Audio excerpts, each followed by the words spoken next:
خوشخبری لے کر کے جاؤ. اے خوشخبری دی جا رہی ہے کہ میری امت کے لوگوں کی 3 قسمیں ہیں. میری امت کے لوگوں کی، انسانوں کی 3 قسمیں ہیں.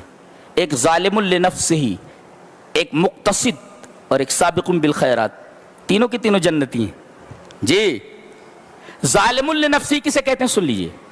ظالم لنفسی کہتے ہیں کہ واجبات میں کوتاہی کرے. جیسے نماز کبھی پڑھ لیا، کبھی نہیں پڑھا، چھوڑ دیتا ہے. روزہ کبھی رکھا نہیں رکھا، زکوٰۃ دیا نہیں دیا. تو فرائض اور واجبات میں کوتاہی کرے ایک، اور کچھ حرام کام بھی کر لے، جیسے زنا ہو گیا، چوری ہو گئی، کچھ اور کام ہو گیا. تو واجبات اور فرائض میں کوتاہی کرے اور کچھ محرمات کا بھی ارتکاب کر لے، کچھ حرام چیزیں بھی اس سے صادر ہو جائیں، تو یہ ہے ظالم لنفسہ، اپنے نفس پر ظلم کرنے والا.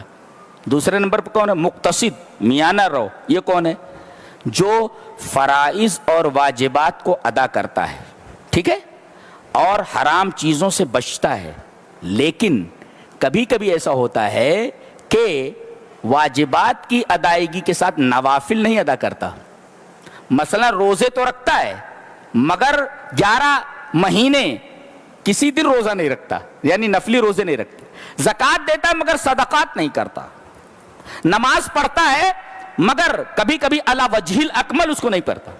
علی وجہ الاکمل کا مطلب کیا ہوا سمجھے؟ حضرت حذیفہ نے دیکھا کہ ایک آدمی نماز پڑھ رہا ہے اور لا یتم رکوع ولا سجود، رکوع اور سجدے برابر نہیں کر رہا ہے. جب وہ نماز پڑھ چکا تو بلایا. فلما قضى صلاته، جب اس نے اپنی نماز پوری کر لی تو بلایا.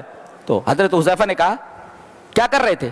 بولے نماز پڑھ رہا تھا. بولے ما صلیت، تو نے نماز نہیں پڑھی. دیکھو نماز پڑھ رہا ہے وہ، مگر حضرت حذیفہ کرے تو نے نماز نہیں پڑھی. اس کا مطلب ہے کہ نماز تو پڑھ رہا ہے مگر علی الوجہ الاکمل نہیں پڑھ رہا ہے. تو ظالم لنفسی کا مطلب کیا ہوا؟ ظالم نفسی کا مطلب ہوا کہ فرائض اور واجبات میں کوتاہی کرے. کبھی نماز چھوڑ دے، کبھی روزہ چھوڑ دے، کبھی کچھ، کبھی کبھی حرام چیزوں کا ارتکاب کر لے. یہ ظالم لنفسی. اور دوسرے نمبر پہ مقتصد، میانہ رو، واجبات اور فرائض کی ادائیگی کرتا ہے مگر کبھی کبھی علی وجہ الاکمل نہیں کرتا، حرام چیزوں سے بچتا ہے. ہاں نوافل وغیرہ نہیں کر پاتا. یہ مقتصد ہے. اور تیسرے نمبر پہ سابق بالخیرات، بھلائیوں میں سبقت کرنے والا. فرائض اور واجبات کو علی وجہ الاکمل کرتا ہے. نماز بھی اچھی طریقے سے ادا کرتا ہے اور نفلی نمازیں بھی پڑھتا ہے، نوافل بھی پڑھتا ہے. روزے رکھتا ہے، نفلی روزے بھی رکھتا ہے. زکوٰۃ دیتا ہے، نفلی صدقات بھی کرتا ہے. تو یہ سابق بالخیرات.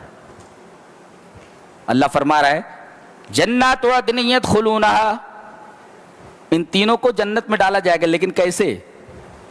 ظالم لنفسہ یغفر لہ، اسے معاف کر دیا جائے گا، یا سزا دے کر اسے جنت میں ڈالا جائے گا. یہ معاف کر دیا جائے گا، یا تو سزا دے دی جائے گی، یا اللہ اپنی رحمت سے معاف کر دے گا، یا نبی کے سفارش کے دائرے میں آ جائے گا، معاف کر دیا جائے گا. یہ ظالم لنفسہ ہی.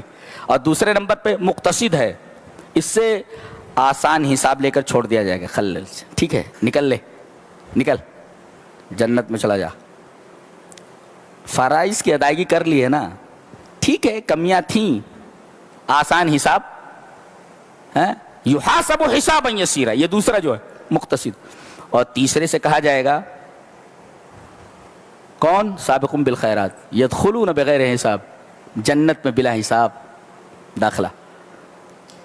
یہ 3 قسمیں ہیں، تینوں جنت میں جانے والے ہیں. لہذا یہ آخری قسم اگر نہ بن سکے تو کم سے کم بیچ والے تو بنے، مقتصد، کہ ہلکا سا سوال کیا جائے، حساب لیا جائے اور آپ کو چھوڑ دیا جائے. وہ پہلے والے ذرا خطرے میں ہیں، کبھی کٹائی ہونے کے بعد اندر جاؤ، کوٹے کتنے جائیں گے یہ پتہ نہیں نا. یہ تو مسئلہ ہے. جنت میں جانا مگر کٹائی کے بعد جانا.